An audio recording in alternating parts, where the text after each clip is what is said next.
This is 101.1 WJRR Orlando's Rock Station, Lynch and Taco Show on this Thursday morning. Some science and technology news with Tech It Out here in a moment. By the way, Pat, with Tech It Out, I requested we have our new open coming for that, okay? I appreciate that. Thank you for keeping me updated. That and the Paramore Brown open for his new segment. Okay. Well, thank you for handling those.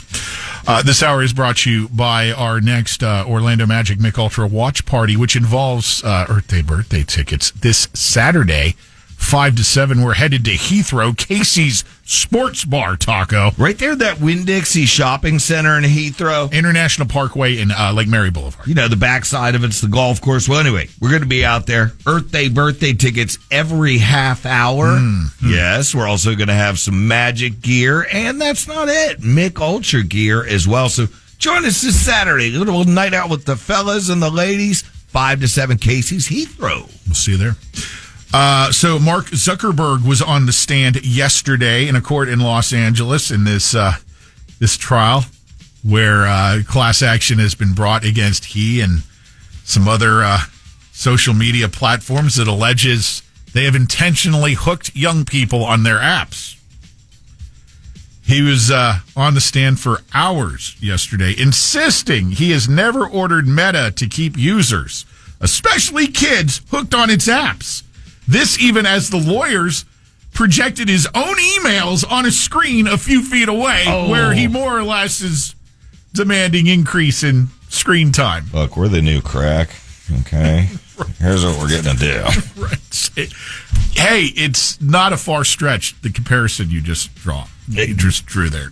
People are seriously addicted. And the younger, the easier it is to get addicted. And I would challenge any of you to honestly say there hasn't been a tremendous amount of damage done, especially to young people who get hooked, and it is like drug withdrawals if you try to take this away or even modify it. And keep in mind, that's coming out of the mouths of two guys who use social media. Exactly. But we also have kids that came up through that age, and we saw what happens, and you see what happens. Even if you don't have kids, you know people who do, and you're smart and you observe what's. I don't know how they're going to get out of this case. I really don't.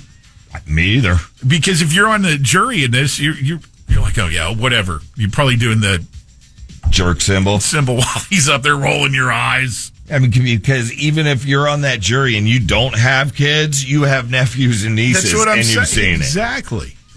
On a related note, we already know Australia has put in place a ban on social media for kids under the age of 15. The lists of countries that are considering doing the similar move based on the success in Australia continues to climb. Denmark, France, Germany, Malaysia, Slovenia, Spain, the UK, all of them considering putting restrictions on the use of social media platforms for younger people. But truly, how do you restrict it? Well, there's ways around it. There always are, but we did a story years ago about somebody who took away their kid's phone so they wouldn't do whatever, and the kid ended up listening through or being on social media through the AC in the home or the refrigerator or something. Yeah, some smart. I know.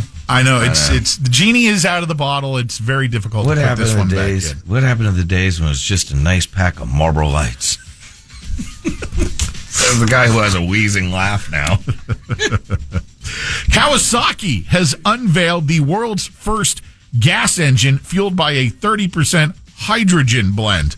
Now, they've been tinkering with hydrogen as a fuel for a while now. Hydrogen, of course, is highly combustible in certain situations.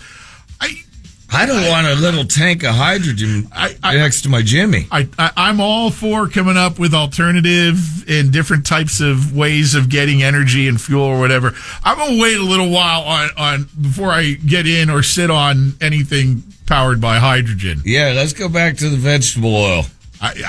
Look, cooking oil. I'm pretty at ease with gasoline and its combustible factor. They've gotten that down to a science, in the cars and stuff. But let's go little baby steps here with the hydrogen, I think. But they're working towards it. A RAM shortage means gaming consoles are going to become even more expensive. If you're a gamer, you may want to upgrade sooner rather than later. Prices are going up due to RAM and solid-state drive shortages. Why are there shortages? Wild guess, Taco Bob, being the IT guy that you are. Did it have something to do with the Bitcoin? No. Where they have all the computers running it. Oh, that's all done. It does have something to do with, though, AI data centers, these big data centers that are going up. Mm-hmm. They are snatching up all of this available hardware. It is driving the costs through the roof at the consumer level. And the place you're going to see it first is with these gaming consoles. Switch 2 has now bumped up to $450, and sources inside Nintendo say raising the price even more is not off the table. So AI is basically data centers that just require a huge amount of computing and energy use are gobbling up all the hardware. They're just like the concert ticket bots. In a way, they're gobbling up all the concert tickets. They're gobbling up all the RAM. Apple is hosting a product launch event next month in New York, London, and Shanghai. This is marking a shift from their previous launch events that have, pretty much been held at the Apple campus in Cupertino, California.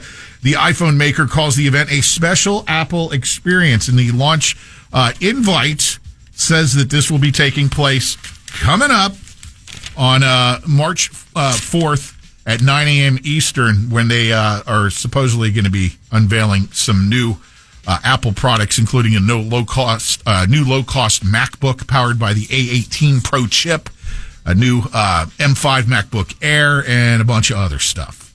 So if you're an Apple fanboy or girl, more stuff on the way. A key ingredient in magic mushrooms appears to be close to approval from the FDA as a treatment for depression. A company called Compass Pathways has announced that its synthetic version of psilocybin has passed both of the company's clinical trials, and in those trials they found that it significantly improved the outcomes of people with treatment-resistant depression, and those findings are expected to clear the way to FDA approval, assuming no unexpected hurdles get in the way. I mean, you already see all these people microdosing anyway, you know? Yep. Trick your balls off, get rid of depression. Researchers have found that there is effectively no difference between intermittent fasting and other traditional diets after an analysis of 22 different studies carried out around the globe, finding that the intermittent fasting isn't much different than other traditional diets. The lead author of the new analysis says while it may be no better or worse, it does provide options for dieting for those overweight or obese. The intermittent fasting can vary, with some people going for 16 hours without eating and then only eating inside an 8-hour window. So do it if you want. Do a different type of diet if you want. If you stick to whatever it is, that's what gets to the results, not so much exactly what the diet is or how they differ from one another, is what they're saying.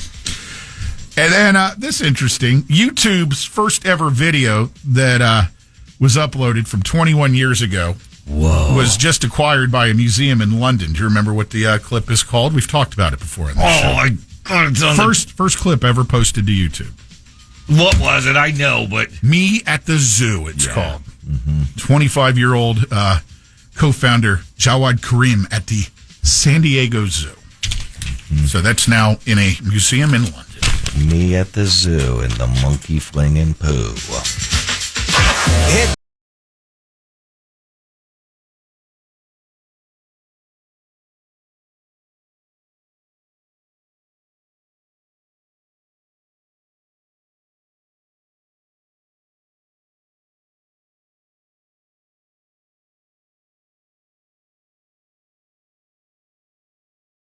Is JRR.